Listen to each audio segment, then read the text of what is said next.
बिस्मिल्लाहिर्रहमानिर्रहीम। अस्सलाम वालेकुम। कैपिटल टॉक में खुश आमदेद। साबिक वज़ीर आज़म इमरान ख़ान साहब जो हैं उनको अभी भी अपनी ज़िंदगी के लिए ख़तरात नज़र आ रहे हैं और उन्होंने एक इंटरव्यू में कहा है कि उनको दोबारा जो है जिस्मानी तौर पर एलिमिनेट करने की कोशिश की जा सकती है।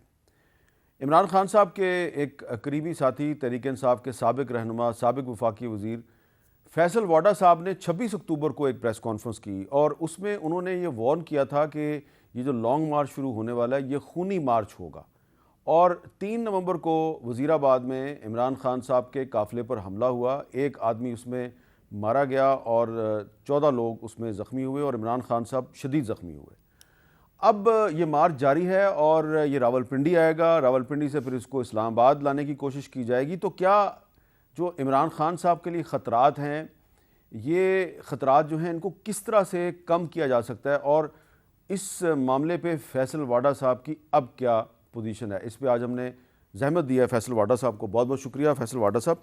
अब फैसल वाडा साहब, सवाल ये है कि अगर अभी भी थ्रेट है तो इमरान ख़ान साहब दोबारा लॉन्ग मार्च को ज्वाइन करना चाहते हैं रावलपिंडी से, तो आप क्या समझते हैं कि ये अभी भी वही आपकी पोजीशन है कि ये लॉन्ग मार्च अभी भी खूनी मार्च होगा? बहुत शुक्रिया मीर साहब। देखिए मीर साहब, इसमें जो चीज़ समझने की है वो ये समझने की है कि इमरान ख़ान साहब को अल्लाह ताला ने पॉपुलैरिटी में यहाँ रखा हुआ है, ठीक है, और पीडीएम यहाँ है। तो जो ऑन द बोर्ड आप देख सकते हैं वो तो ये है कि आप 2/3 मेजॉरिटी से आपने जीतना है। तो 2/3 मेजॉरिटी से जब आपने जीतना है तो फिर इस मार्च का, इन टाइमिंग्स का और इन डेट का किसको फ़ायदा होना है, इसके मकासद क्या हैं? इसमें दो ख़ास लोग हैं, उन दो ख़ास की ख़ास ख्वाहिशात हैं और उनकी ख्वाहिशात और ख़ास की ख़ास हरकतों की वजह से हमारे मुल्क को बहुत नुकसान हुआ है, हमारे इदारों को बहुत नुकसान हुआ है, इमरान ख़ान साहब को बहुत नुकसान हुआ है और उनके साथ 3 सांप पार्टी के अंदर मिले हुए जो रिप्लेस करना चाहते हैं इमरान ख़ान साहब को। मैं इमरान दो खास है, ये पार्टी के बाहर हैं और 3 सांप ये पार्टी नॉन के अंदर पॉलिटिकल हैं और पार्टी से बाहर हैं। ठीक है जी। दूसरा मीर साहब ये है कि ये टाइमिंग सूट किसको कर रही है, इमरान खान साहब क्या अचीव करना चाह रहे हैं, इस मार्च से क्या मिलना है, उस पर डिबेट कर लेते हैं। इमरान खान साहब के ताल्लुकात फौज से एक मिसअंडरस्टैंडिंग पे ख़राब हुए, वो मिसअंडरस्टैंडिंग यहाँ तक क्लियर हो गई, फिर ये सुबह ख़राब हो गई। क्यों? पहला सवाल। नहीं, यहाँ तक क्लियर हो गई थी? यहाँ तक बिल्कुल क्लियर हो गई थी। कैसे? देखिए, आपके दो इदारे हैं जिनका असर रसूख है और रिस्पेक्ट है, एक सुप्रीम कोर्ट, एक फौज। सुप्रीम कोर्ट आ नहीं सकती, फौज का असर रसूख और इज्जत इतनी होती है कि वो 2-4 पार्टियों को साथ बिठा सकती है पॉलिटिकली।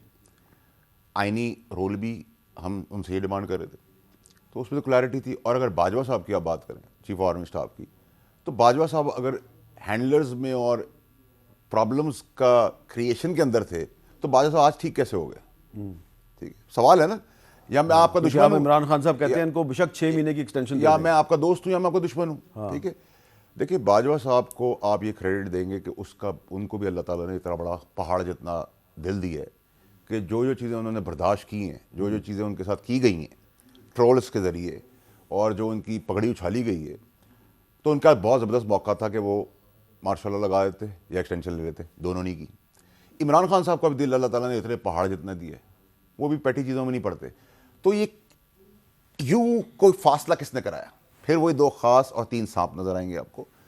और मैं आपको इसलिए सारी बातें कर रहा हूं क्योंकि मैं कैबिनेट का हिस्सा था, वजीर था, तो आर्मी चीफ भी आते थे पीएम हाउस में, और आर्मी चीफ से भी आप पूछ सकते हैं, आपकी तरफ सही है कि एक दफ़ा तीनों सांपों ने उनको इमरान खान साहब के कमरे के बाहर घेर लिया और उनको फिर एक बयानिया दिया कि इमरान खान गलत है, हम ठीक है।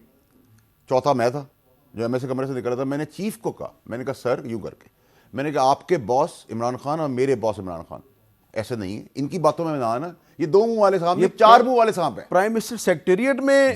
जी सर, उनके दरवाजे के बाहर लॉबी में अपने प्राइम मिनिस्टर के खिलाफ भड़का रहे हैं आर्मी चीफ को। और उसके बाद मैंने चीफ को कहा कि सर आपने जो बातें सुनी है ना, वो भी आप अपने बॉस और मेरे बॉस से डायरेक्ट कीजिएगा, ये मिसअंडरस्टैंडिंग क्रिएट करवा रहे हैं, क्योंकि वो खास के साथ मिले हुए थे उस वक्त से।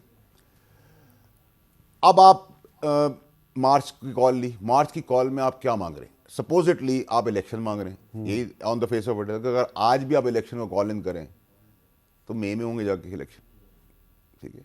तो मई के लिए हम मई कह रहे हैं, वो अक्टूबर कह रहे हैं, पीडीएम वाले, तो इन बिटवीन कहीं ना कहीं रास्ते के लिए रास्ता था।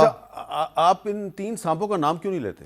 देखिए, क्योंकि सर हर बार हम पॉलिटिकल लोगों का नाम ले लेते हैं और ख़ास बच जाते हैं। इस बार ये 3 सांप के साथ ख़ास भी जाएंगे। अच्छा, बिल्कुल जाएंगे, ठीक है सर। और क्योंकि इन्होंने इदारों को नुकसान दिया है, इन्होंने मेरी पार्टी को नुकसान दिया है, मेरे चेयरमैन इमरान खान साहब को नुकसान दिया है, मेरे मुल्क को नुकसान दिया है अपनी ज़ाती मफादात के लिए। और देखिए, नाअहल अगर इमरान खान साहब हो जाते हैं पिछली कंटेम्प्ट ऑफ कोर्ट के अंदर, तो मैं तो वज़ीर आज़म का कैंडिडेट नहीं था ना। ये जो खान साहब की तरफ से लोग जा रहे थे बातें करने, सांप, वो सांप ही थे ना जो बोल रहे थे वो गलत है, हम सही हैं, हमें लगा दो, ठीक है। ये बकवास बात है कि आप किसी ये जो तीन सांप हैं, ये तीनों प्राइम मिनिस्टर के कैंडिडेट भी हैं? हाँ हाँ बिल्कुल हैं, 100% है। फिर तो मुझे समझ आ गई कौन है। ठीक है, आपकी समझ आ गई, अभी आप रुक जाएं, इसलिए आप रुक जाएं। ठीक है, दो खास को इनका कनेक्ट करके इस बार। अच्छा, ये मुझे आपकी बात अच्छी लगी है कि आप सिर्फ 3 पॉलिटिशियंस जिनको आप सांप कह रहे हैं, सिर्फ आप उनका नाम नहीं लेना चाह रहे, बल्कि आप चाहते हैं कि वक्त गुजरने के साथ साथ जो 2 खास हैं उनका भी नाम लिया जाए, और कुछ कीड़ों का भी। तो कीड़े भी हैं इसमें? कीड़े उनमें वो हैं जिनके पास बीड़ी पीने के पैसे नहीं थे। अच्छा, वो अपनी करप्शन बचाने के लिए इसके अंदर फ्यूल फेंक रहे हैं। अच्छा, ठीक है, और वो भी आपको पता है कि वो कीड़े कौन है। हाँ, ठीक है जी। और वो भी बहुत जल्द चीज़ें सरफेस पे आ जाएंगी। नंबर 3 मीर साहब ये कि ये कभी मार्च 4 तारीख को आ रही थी, फिर ये 10 तारीख को हो जाती है, फिर ये मार्च 2 हफ्ते डिले हो जाती है, कभी फिर 8 दिन आगे हो जाती है, पीछे हो जाती है। ये किस चीज़ से कनेक्टेड है? ये आर्मी चीफ की अपॉइंटमेंट से कनेक्टेड है, ठीक है। और ये खान साहब को इंफॉर्मेशन कौन दे रहा है? ये सोचने की बात है ना। एक आदमी जिसको अल्लाह ताला ने यहां पुकाया है, पहुंचाया हुआ मुकाम पर, उसने 2/3 से भी ज्यादा मेजोरिटी से आना है, ठीक है। उसको कोई प्रॉब्लम ही नहीं, और वो उस किस्म का इंसान ही नहीं है।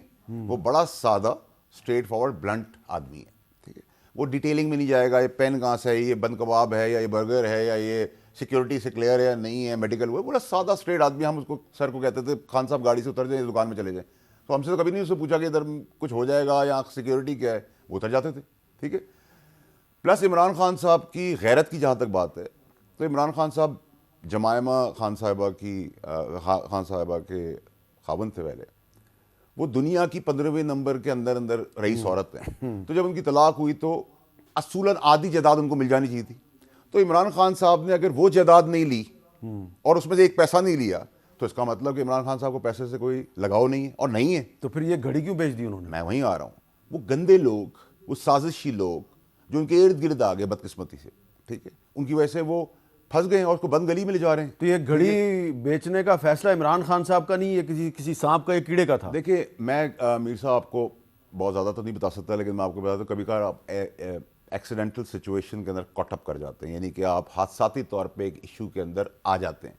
अगर मेरा बच्चा कोई बाहर गलती कर दे तो मैं घर में तो उसको डंडे मारूंगा, लेकिन बाहर उसके लिए खड़ा हूँगा, ठीक है। तो इमरान खान साहब का भी मसला यही है कि उनको ज़ात तो इस सब चीज़ों से बालातर है ना, उनको पैसे की फ़िक्र है, और उस आदमी को फ़िक्र होनी भी नहीं चाहिए, क्योंकि वो अगर पानी ग्लास को इस टिश्यू बॉक्स को हाथ लगा देगा तो लोग कहेंगे करोड़ रुपए ले लो हमारी एड कैंपेन से। वो फ़ोन को पकड़ लेगा तो लोग करोड़ों रुपए देने को तैयार हैं, ठीक है। वो किसी सॉफ्ट ड्रिंक को पकड़ लेगा तो उसको लोग पैसे देने को तैयार हैं। अल्लाह ताला ने इमरान खान साहब को पोजीशन दी है, करोड़ों रुपए उनके लिए कमाना जायज़ मुश्किल नहीं है। और एक आदमी अरबों डॉलर छोड़ के आया है अपनी गैरत के ऊपर, वो ये काम क्यों करेगा? ये सोचने की बात तो है ना उन्होंने यार। सर वो तो मजबूरी है ना, अब तो उनको वो फेस करना पड़ रहा है। एक नहीं 3 घड़ियां बेची हैं सर देखिए, काश ये घड़ी ना आती, और ऐसी बहुत सारी घड़ियों से। अच्छा, आप ये हम घड़ी में नहीं जाते, ये बताएं कि क्या आपने इमरान खान साहब और इस्टेब्लिशमेंट के दरमियान मामला ठीक कराने की कोशिश की थी? देखिए मीर साहब, मैंने ठीक कराने की कोशिश नहीं की थी, मैं ठीक कराने में बहुत हद तक कामयाब हो गया। अच्छा जी सर, नंबर 1। नंबर 2 सर ये कि देखिए, जिस आदमी का नाम लिया जा रहा है, जनरल फैसल नसीर का, जनरल फैसल नसीर का, वो बड़ा गैरतमंद आदमी है और अफसर है। मैंने ही खान साहब को जाके बताया था कि कराची से मैं जानता हूँ, अच्छी शोहरत का आदमी, और पाकिस्तान के अमन में उन्होंने बड़ा काम किया, स्पेशली कराची, बलोचिस्तान। तो खान साहब ने मुझे कहा कि ओके, कोई प्रॉब्लम नहीं। खान साहब तो बड़े क्लियर आदमी है, वो डिटेल में, क्योंकि मैं हमेशा खान साहब से अकेला मिलता था, किसी कीड़े और सांपों को बैठने नहीं देता था वहाँ, और मैं वाहिद वजीर था जो इमरान खान साहब से टाइम लिए बगैर जाता था। ये उनकी मेहरबानी थी, क्योंकि मैं जाता 1-1.5-2 मिनट के लिए था, काम से जाता था, काम से बाहर आता था, तो मैं कभी PM हाउस इजाज़त या प्रोटोकॉल के तहत नहीं गया, मैं जब चाहे जाता था, ठीक है। ये उनकी मेहरबानी थी। तो इमरान खान साहब ने कहा ठीक है। मैंने कहा सर कल मैं मुलाकात करा देता हूँ। कहा ठीक है। मैंने उनको सारी डिटेल्स दी, उन्होंने कहा ठीक है। मैंने जनरल फैसल से बात की, उन्होंने कहा कि मेरी दोनों बॉसेस जो हैं वो मुल्क में मौजूद नहीं है। ये बात है जब वो अब वज़ीर आज़म नहीं थे, वो अब अपोजिशन में आ चुके थे। जी जी, मैं अभी 1.5-2 महीने पहले की बात कर रहा हूं। अच्छा, ठीक ठीक है। है। तो जनरल फैसल ने मुझे कहा कि मेरे दोनों बॉसेस यहाँ अवेलेबल नहीं है और मुझे परमिशन लेनी दरकार है, तो वो जैसे ही आ जाएंगे तो मैं परमिशन ले लूँगा, इट्स नॉट अ प्रॉब्लम। ठीक, मैं कहा ठीक है। नेक्स्ट डे मैं खान साहब के पास गया, मैंने कहा सर उनके बॉसेस यहाँ नहीं हैं और वो अभी आज नहीं मिलेंगे। तो खान साहब ने कहा तुम शुक्र करो, मैंने तुम्हें आज का टाइम का बोला था, तुम्हें नहीं पता वो किस मैंडेट से आया है, वो ये आया है, वो फलाना आया है, ये धमाका है, वो ये करने आ गया है, उसने ये कमिटमेंट दी है चीफ को कि हमें तहस नहस कर देगा। मैंने कहा सर जिस आदमी ने आपको ये फीड दी है, वो जो ख़ास दो ख़ास में से जो एक ख़ास है, एक ख़ास तो ख़ास भी नहीं है, बस ख़ास में आ गया है। ठीक है। तो मैंने कहा वो फीड तो आपको उसने दी है, आपको तो ये डिटेल्स कभी ज़िंदगी में पता नहीं चल सकती। आपको तो ये भी नहीं पता है कि ये आईफोन है या नोकिया है, आप इन डिटेल्स में नहीं जाते। आपको अल्लाह ने सादा बनाया और इसीलिए अल्लाह ने आपको बड़ा आदमी बनाया। इतनी डिटेल सर आपका कैसे आ गई? नहीं छोड़ दो। ठीक है। तो ये किसने किया? ठीक है। अच्छा, फिर आ गया जी, फिर अगली मीटिंग्स में हम गए तो कहा जी फलाने के कपड़े उतार दिए, फलाने के कपड़े उतार के तस्वीरें भेज दी। कोई कुरान पे आके हाथ रख के हाथ दे सकता है कि कपड़े उतारते हुए वो जनरल मौजूद था या उस जनरल ने किया है या कपड़े उतरे भी हैं? इमरान खान साहब को किसने ये बातें बताई हैं? जिनसे गुजरी है, जो कह रहे हैं हमारे साथ ये हुआ है, उनकी क्रेडिबिलिटी कितनी है? ठीक है, नंबर 1। नंबर 2, उनको इंडोर्स करने वाला कौन है? खास, फिर सांप। प्रॉब्लम ये मीर साहब के खान साहब की कमजोरी या अब मैं आपके खास और सांप सब तक पहुंच चुका हूं, लेकिन मैं नाम नहीं लेता। हाँ ठीक है। अच्छा, इसलिए सर एक दफा इंशाल्लाह, क्योंकि फिर इनके ताने बाने अरशद शरीफ के कत्ल से भी मिलते हैं ना जाके। अच्छा, ठीक है। तो यहाँ करप्शन एक मुद्दा है, फिर इदारों को नुकसान है, फिर पाकिस्तान को नुकसान है, फिर मेरी पार्टी के चेयरमैन को नुकसान है, और फिर अरशद शरीफ का मर्डर आ जाता है। ठीक है सर। फिर हमने सुना कि जी पाकिस्तान सो रहा था जब मैंने मेरी प्रेस कॉन्फ्रेंस से पहले कि जी एक्सीडेंटल मर्डर है, आइडेंटिफाई नहीं हुआ एक आदमी, और थड़ गोलियां चल गई। मैंने उस वक्त कहा कि अरशद शरीफ साहब का प्लान मर्डर है, पाकिस्तान में प्लान हुआ है, जो आपने 26 अक्टूबर को कहा। ठीक है सर। मैंने कहा क्लोज रेंज से मारा गया, सामने से गोलियां लगी हैं, जो 7 लोग थे वो मिले हुए थे, या गाड़ी से उतार के मार के बिठाया है या गाड़ी में मारा है, वो सब चीज़ें क्लियर। मैंने कहा आईफोन और लैपटॉप नहीं मिलेगा, वो नहीं मिला। तो मैं कहाँ गलत था? मैंने खूनी मार्च की बात की, तो मैं अंधा तो नहीं हूँ, या मैं अकल से पैदा तो नहीं। आपको ये सारी बातों का कैसे पता चला? मैं आपको बता देता हूँ सर, इसमें कोई रॉकेट साइंस की जरूरत नहीं। मैं पार्टी की मेन मीटिंग्स का हिस्सा था, कोर कमेटी का हिस्सा था, 6 लोगों की कमेटी के अंदर भी मैं हिस्सेदार था, मैं उस पर बैठता था।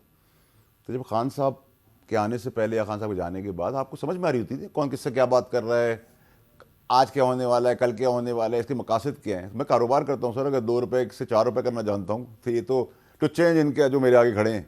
तो ये अरशद शरीफ साहब के मर्डर से पहले आपको ये एहसास हो गया था कि अरशद शरीफ की ज़िंदगी ख़तरे में है?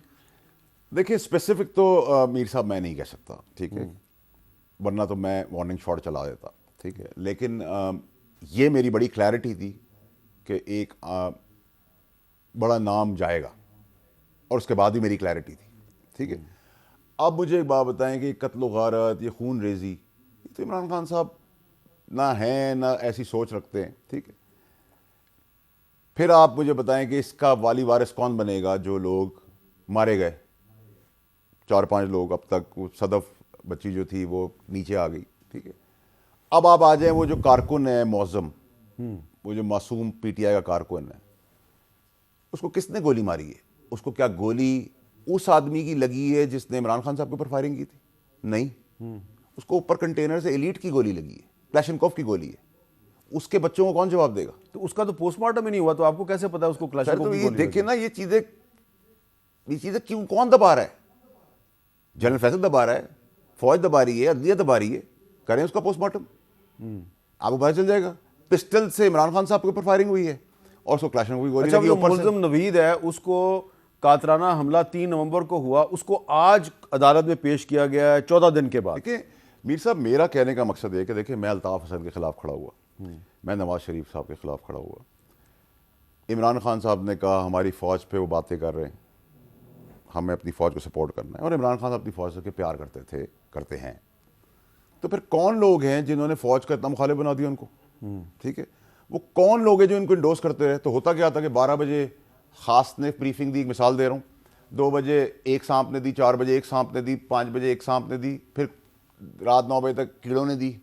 तो इंसान है, मेरी बीवी भी वो बात करी, मेरे बच्चे भी बात करे, मेरे ड्राइवर भी वो बात कर रहा है, मेरा ऑफिस का बंदा भी वो बात कर रहा है, मेरा जनरल मैनेजर वो बात कर रहा है। तो मैं इंसान हूँ, मुझे लगेगा कि शायद ये डार्क ब्राउन है और ब्लैक नहीं है, ठीक है, तो मैं इमरान खान साहब को बेनिफिट डाउट उस चीज़ का दूंगा, ठीक है।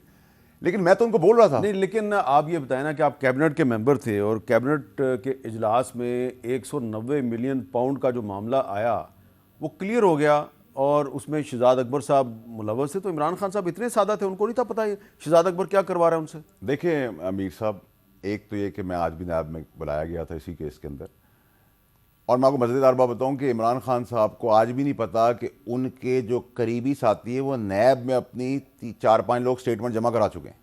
अच्छा जी, बगैर उनको बताया, उनको कह रहे हैं हम नहीं जा रहे। अच्छा, लेकिन उन्होंने नैब को स्टेटमेंट दे दिया? दे दिए जाके, ठीक है, फिजिकली जाके दिए। तो जब काबीना के अंदर ये 190 मिलियन पाउंड का बात आई तो शहजाद अकबर साहब ने ब्रीफिंग दी, स्टेटमेंट दी या स्टोरी दी, एक एनवलप सील दिखाया, कहा ये खुल नहीं सकता, इसमें एक दूसरा मुल्क शामिल है और उनकी ये है कि ये डिस्क्लोज़ नहीं हो सकता और इस पे बात नहीं हो सकती और ये 190 मिलियन पाउंड आ रहे हैं और इसको हमें आने दिया जाए। तो उसमें मैंने क्वेश्चन रेज़ किया, शीरीन मज़ारी साहिबा ने क्वेश्चन रेज़ किया, और अगर मैं भूल नहीं रहा तो फवाद ने भी क्वेश्चन रेज़ किया। तो हमारे सवाल पे तो वैसे ही लोगों को बड़ी तकलीफ़ होती थी, ठीक है। तो उस पर हमें यही कहा गया कि जी इस पर आगे फर्दर बात नहीं हो सकती, और बाकी कैबिनेट क्योंकि उस पर मुतमईन थी उस बात के ऊपर, क्योंकि शहजाद अकबर की डुगडुगी जलती थी, क्योंकि वो आज़म खान का बेस्ट फ्रेंड था, उसके दफ्तर में 18 घंटे गुजारता था, रात को भी उसका दोस्ती थी। तो जो शहजाद अकबर बात करता था, आज़म खान को मैं ये ज़रूर आपको दूंगा क्लैरिटी कि जितना मैं उनको जानता हूँ, मैं ये समझता हूँ कि वो पावर हंगरी था, इन्फ्लुएंशियल था, एटीट्यूड था, वज़ीरों को निकाल देता था अपने कमरे से बाहर, ठीक है। लेकिन पैसे की लेन देन में मेरा दिल नहीं मानता कि वो हो सकता है। लेकिन जो शहजाद अकबर बात करता था सुबह आकर, सबसे पहले आज़म खान को वही आइडेंटिकल आईबी की रिपोर्ट 11:30 बजे आती थी, ठीक है। और जो कीड़े चोरी कर रहे थे उनकी रिपोर्टिंग भी आईबी नहीं करती थी, ठीक है। तो जो उस प्लग में था आज़म खान या शहजाद अकबर के प्लग में, उनके ऊपर तो आईबी काम ही नहीं करती, ठीक है। अच्छा, वो भी बड़ा मज़ेदार किस्सा है कि आईबी की रिपोर्ट, बाकी इंटेलिजेंस इदारे की रिपोर्ट, सांपों की बातें और ख़ास की बातें और कीड़ों की बातें, वो सब एक ही मैच पे चलती हैं। काला है, काला है, काला है, काला है, काला है, काला है, काला है। खान साहब इंसान है ना, जिधर भी इंसान होते हैं वहाँ गलती का चांस होता है। खान साहब की स्ट्रेंथ या वीकनेस ये है कि उन्होंने अंधा भरोसा किया। आप ये कह रहे हैं कि खान साहब स्टेट्समैन नहीं है? खान साहब अंधा भरोसा करते हैं अपने लोगों पे, ठीक। और आप पे भी किया ना?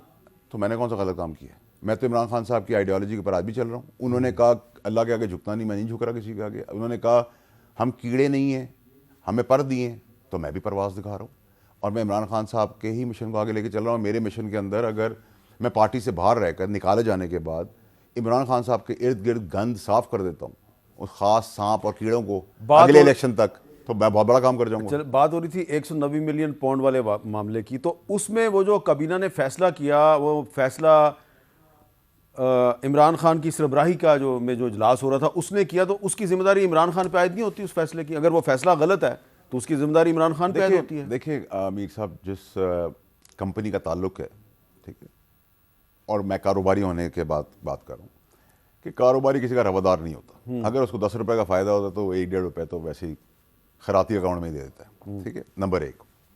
तो मैं उनको तो नहीं इल्ज़ाम में ठहराऊँगा, क्योंकि ये पेशकश तो शहजाद अकबर साहब की थी, उसकी फैसिलिटेशन भी शहजाद अकबर साहब ने की on behalf of the government. और मेरा शहजाद अकबर के साथ इसी मौजू से और रिलेटेड मौजूओं के अंदर काबीना की ही एक मीटिंग के अंदर झगड़ा हुआ, और मैंने इमरान खान साहब को कहा कि ये मुल्क से या तो भाग जाएगा या ये वादा माफ गवाह बनेगा। गेम सारी यही चला रहा है, जिसमें मेरी और उसकी तल्ख कलामी हुई, तू तड़ाक हुई, और इसमें भी बहुत सारे विटनेस आपको मिलेंगे जिनको अल्लाह का डर है, वो अगर हल्फ उठा के बोलेंगे तो वो बोलेंगे मैं सच बोल रहा हूँ। क्योंकि बाकी तो आजकल तो इमरान खान साहब, आज आप नैब में गए, आपने स्टेटमेंट दे दिया, और तहरीक इंसाफ के कुछ और रहनुमाओं ने भी खामोशी से नैब को स्टेटमेंट दे दिया। जी, हमारी पार्टी के अंदर जो इर्द गिर्द इमरान खान साहब के लोग हैं वो खामोशी से बहुत सारे काम कर रहे हैं, खामोशी से पैर भी पड़ते हैं जाकर, अच्छा, नाक भी रगड़ते हैं, ये भी बोलते हैं कि हमसे कहलवाया जा रहा है, हमसे इमरान खान क्लिप मांगता है। कि हम फ़ौज के ख़िलाफ़ बात करें। ऐसी बातें नहीं हैं, ऐसी चीज़ें नहीं है मीर साहब कि चीज़ें छुपी रहती हैं। टेक्नोलॉजी का दौर है, आप पेट्रोल से किसी की पगड़ी तो उछाल सकते हैं। जैसे मैं पार्टी में था तो मैं बिल्कुल साफ़ सुथरा आदमी था। मेरी वालदा की लास्ट ईयर आपको पता है डेथ हो गई। जो बातें ट्रोल्स लेकर गाड़ दूंगा ज़मीन में अगर मेरे सामने आगे बात करें, कोई कानून मुझे रोक नहीं सकता। लेकिन मैं सोचता हूँ अभी कि वो मेरे सामने नहीं है। बेरोज़गारी है, फ्रस्ट्रेशन है, घर दमाद हैं, मैंने नौकरियाँ नहीं हैं, इस पर बैठ के। लेकिन उन बच्चों का कसूर नहीं है, उनको जो चला रहे हैं वो मेरी पार्टी के अंदर मौजूद सांप है, जनरल सरफराज है। जनरल सरफराज साहब को तो इमरान खान साहब कहते थे कि इससे बेहतरीन आदमी नहीं है, उनके घर भी गए और बहुत उनकी तारीफ़ करते थे। तो उसी दिन जब तारीफ़ की उन्होंने, तो रात को ट्रोल्स ने उनकी शहादत का मजाक क्यों उड़ाया, किसके कहने पर उड़ाया? और जनरल फैसल नसीर जो हैं वो जनरल सरफराज के बहुत करीब थे। सर जनरल सरफराज टाइप इंसान बहुत दुनिया में कम पैदा होते हैं, ठीक है। उनके करीब हर आदमी था। मेरी 5 दफ़ा उनसे मुलाकात थी जब मैं वजीर था, ठीक है। आपकी भी हम श्योर हुई होगी, ठीक है।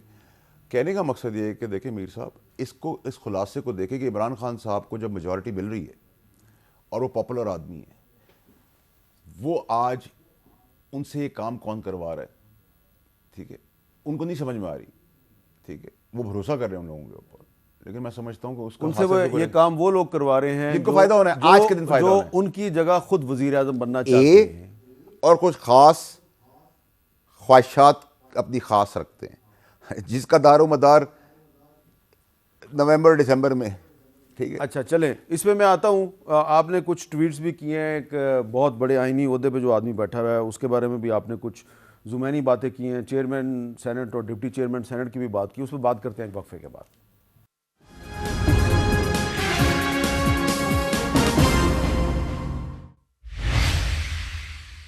साबिक वफाकी वज़ीर फैसल वाडा साहब हमारे साथ हैं और इतने ज़्यादा सवालात मेरे पास हैं और वक्फे के दौरान मुझे इतने ज़्यादा सवालात जो हैं लोगों ने सजेस्ट किए हैं। फैसल वाडा साहब, एक जो आपकी 26 अक्टूबर वाली प्रेस कॉन्फ्रेंस है उसका एक छोटा सा क्लिप मैं आपको सुनाना चाह रहा हूँ। अरशद शरीफ का कत्ल हुआ है जिसकी साजिश पाकिस्तान में हुई है। अरशद शरीफ का कोई एविडेंस, कोई मोबाइल, कोई लैपटॉप नहीं मिलेगा, शवाहिद मिटा दिए गए। ये कोई गोली, 20 गोलियां चली और 20 गोलियों में अरशद शहीद हो गया, ऐसा भी नहीं हुआ। अरशद शरीफ को मेरे हिसाब से गाड़ी के अंदर से मारा गया है या बहुत क्लोज रेंज से मारा गया है। अच्छा, ऐसा लगता है कि आपकी सब बातें सही साबित हो गई। 26 अक्टूबर को आपने ये सारी बातें कही। अब आपको FIA की जो फैक्ट फाइंडिंग कमेटी है उसने बुलाया है, आपको भी और मुराद सईद साहब को भी। वो आपसे पूछेंगे फैसल साहब ये सब बातों का आपको कैसे पता चला, तो क्या जवाब देंगे आप? मीर साहब, उम्मीद करता हूँ कि फैक्ट फाइंडिंग कमेटी के अंदर इतना जिगर हो और इतनी तप्पड़ हो कि वो जो मैं बातें कहूँगा वो सुनने की जसारत भी रखते हो। मुझे तो लगता है बेहोश हो जाएंगे और उनमें अगर दम खम नहीं हुआ, अल्लाह खैर करे। जी जी। अच्छा, क्योंकि अरशद शहीद का कत्ल और खून जो है वो बहुत दूर तक और बहुत सारे लोगों को लपेटे में लेगा और इंशाल्लाह वो काम होगा जो 70 साल में नहीं हुआ। तो मुराद सईद साहब जाएंगे वहाँ पे? मुझे नहीं पता सर, मुझे क्योंकि नहीं उनके पता। बारे में राना सनाउल्लाह साहब कहते हैं कि एक फैसल वाडा और एक मुराद सईद, ये हमें बता सकते हैं कि किसने कत्ल किया।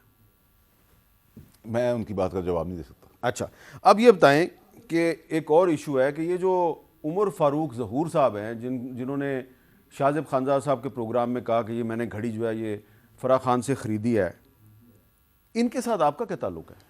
देखिए मीर साहब, एक्चुअली ये आए थे डेलीगेशन में हिज हाइनेस मखतूम साहब के दुबई के जो शेख हैं, अच्छा, उनकी डेलीगेशन के पैरामीटर में, जैसे आपका शो है आपके साथ और स्टाफ है, तो उनकी डेलीगेशन में उमर फारूक साहब भी थे और डेलीगेशन के साथ वजारत में मुलाकात हुई और वजारत के स्टाफ के साथ मुलाकात हुई और प्रिंसिपल सेक्रेटरी का फ़ोन भी था कि डेलीगेशन आ रहा है, अगर तुम अवेलेबल हो तो उनसे मिल लो, विच इज़ नॉर्मल।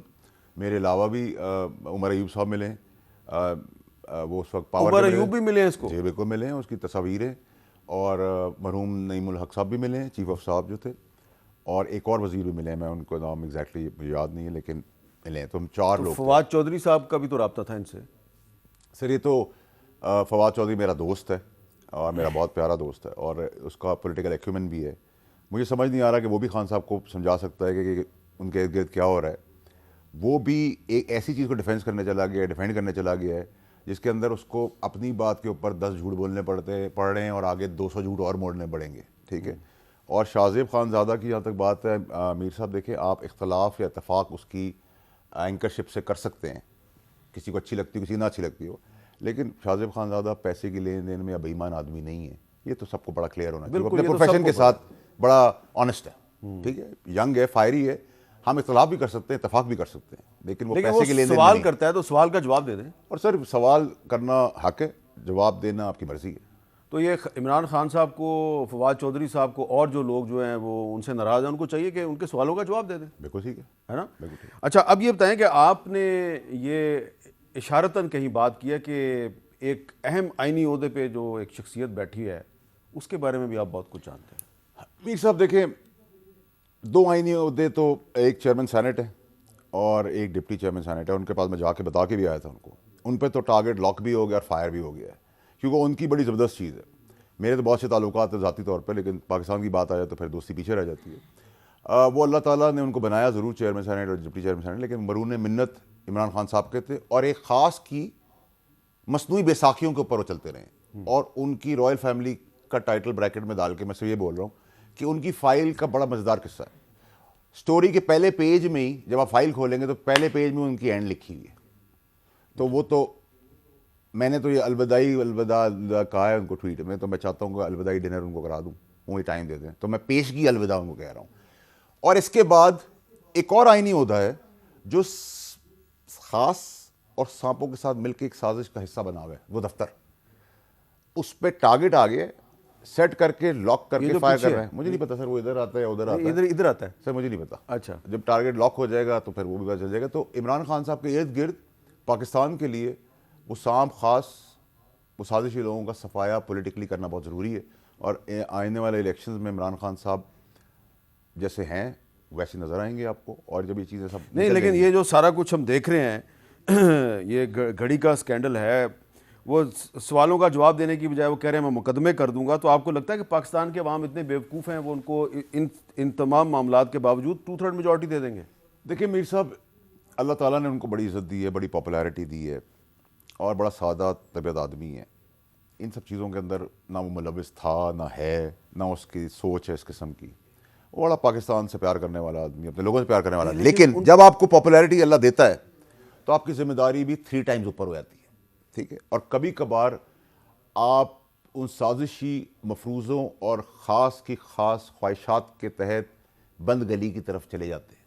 उस बंद गली से मैं निकालता रहा, शोर करता रहा, बोलता रहा और आज भी वही कोशिश करता रहूँगा उनके पार्टी में ना रहते हुए भी।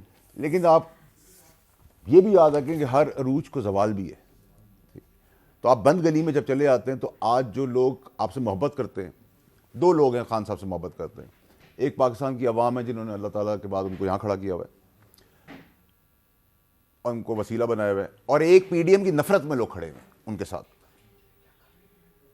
ठीक है। तो पीडीएम का बोझ नहीं उठा पा रहे। तो 2 लोग हैं, जो 2 किस्म के लोग हैं जो इमरान खान साहब की तरफ देख रहे हैं।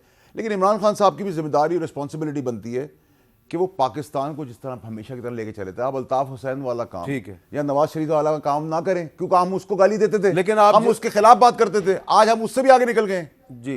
हम क्यों वो काम कर रहे हैं? हमें फायदा क्या होना है? हम जिस फौज को आज गाली दे रहे हैं, मुताजा बना रहे हैं, उस फौज के साथ ही हमने काम करना है ना जी। उनकी शहादतों को। अच्छा, मैं आप जो जिक्र करते हैं कि इर्द गिर्द लोग हैं और साथ ही साथ अरशद शरीफ की भी बात होती है, और इमरान खान साहब भी कहते हैं कि अरशद शरीफ पाकिस्तान के सबसे बेस्ट इन्वेस्टिगेटिव रिपोर्टर थे। आजकल कुछ लोग जो हैं वो प्रेस कॉन्फ्रेंस करते हैं और अरशद शरीफ शहीद जो है उसके कातलों की गिरफ्तारी का मुतालबा करते हैं, ये भूल जाते हैं कि अरशद शरीफ इनके बारे में क्या कहते थे। बहुत सी ट्वीट्स भी हैं अरशद शरीफ साहब की, जुल्फी बुखारी साहब के बारे में। मैंने ये इसलिए क्लिप्स लाए हैं और ये ट्वीट्स भी मैं आपको दिखाना चाहता हूँ, क्योंकि मैं फैसल वाडा साहब से एक सवाल करना चाहता हूँ। लेकिन अगर जुल्फी बुखारी साहब अगर अपनी वजाहत करना चाहते हैं कि अरशद शरीफ साहब ने आप पर जो इल्ज़ामात लगाए थे उसका अगर आप जवाब देना चाहते हैं तो हमारा फोरम आपके लिए हाजिर है। लेकिन मैं एक वक्फा लूँगा और वक्फे के बाद फैसल वाडा साहब से पूछूंगा कि वो लोग जिन पे के अरशद शरीफ साहब तनकीद करते थे, आज वो अरशद शरीफ साहब के इतने बड़े अलंबरदार क्यों बने हुए हैं। वक्फे के बाद दोबारा मिलते हैं।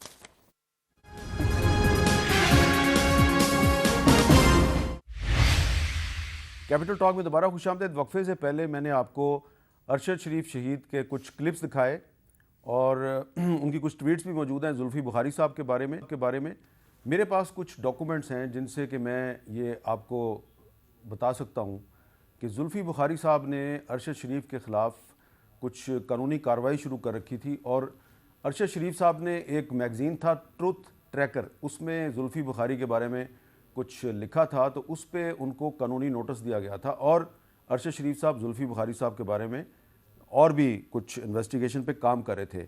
लेकिन जुल्फ़ी बुखारी साहब चाहे तो अपना मौक़िफ़ हमें दे सकते हैं। लेकिन फैसल वाडा साहब, मैंने पूछना आपसे ये है कि मैंने सिर्फ अभी जुल्फ़ी बुखारी का बताया, मैं और भी लोगों के बारे में आपको बहुत कुछ बता सकता हूँ।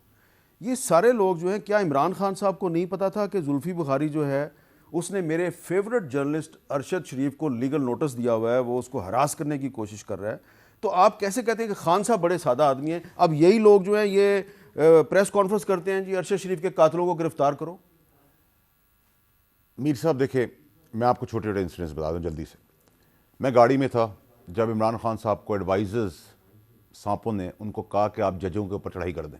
इमरान खान साहब इस किस्म के आदमी नहीं है, लेकिन इमरान खान साहब एडवाइजर्स की बात पे चलते हैं, उन्होंने कर दिया। गाड़ी में बैठे मैंने खान साहब करने की ज़रूरत नहीं थी, आप अनकंडीशनल माफ़ी मांग लें। उनको कहा सेक्शन फलाना फलाना के तहत आप पे माफ़ी बनती नहीं है। खान साहब खड़े हो गए, फिर अनकंडीशनल माफ़ी मांग ली। ठीक, उसका साइफर वाली बात आई, उन्होंने साइफर को कहा मैं पीछे डाल देता हूँ, मैं आगे बढ़ना चाहता हूँ। जब आप G+ की लिए परेशान थे फ्रेंच काउंसलेट के केस के अंदर, तो अमेरिका के केस में आप एक्सपोर्ट के ऊपर परेशान नहीं है। लॉजिकल बात आप करें। ठीक, तीसरी चीज़, आप मार्च कर रहे हैं, मार्च के मकासद क्या हैं वो सबको पता होना चाहिए। ठीक है, क्यों खान साहब ये सब कुछ कर रहे हैं? खान साहब को ज़रूरत नहीं है। खान साहब को अल्लाह ताला ने इज्जत भी दी है, रुतबा भी दिया है, प्यार भी दिया है, दिल भी दिया है, दिमाग भी दिया है, सब कुछ तो पाकिस्तान के लिए, पाकिस्तान उसका खड़ा है।